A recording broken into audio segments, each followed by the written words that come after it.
In this video, I'll walk you through the steps to cancel your MailChimp plan.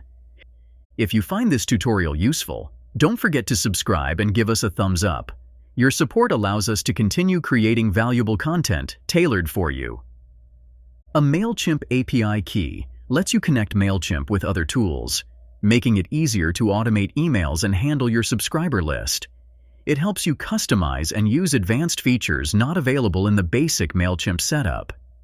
To begin, log into your MailChimp account and navigate to the top right corner of the screen.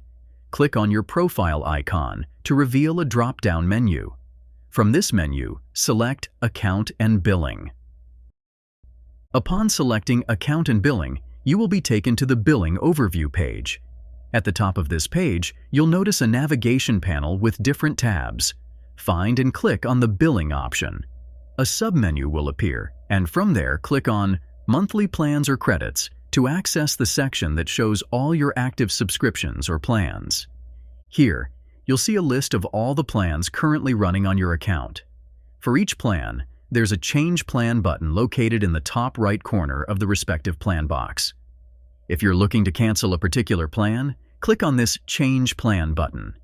This action will redirect you to the Upgrade Your Plan page, which provides several options for upgrading or downgrading your plan.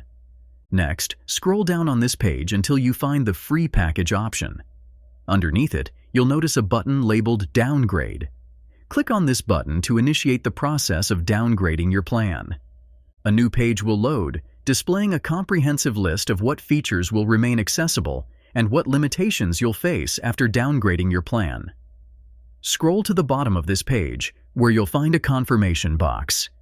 Check this box to confirm your decision, then tap on the Downgrade button to finalize the change.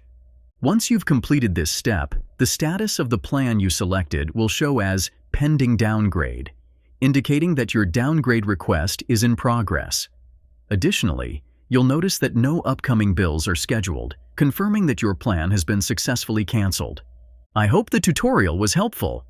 If you enjoyed it, don't forget to subscribe for more tips and tutorials. For more detailed guides and resources on various topics, visit mediamagnet.business.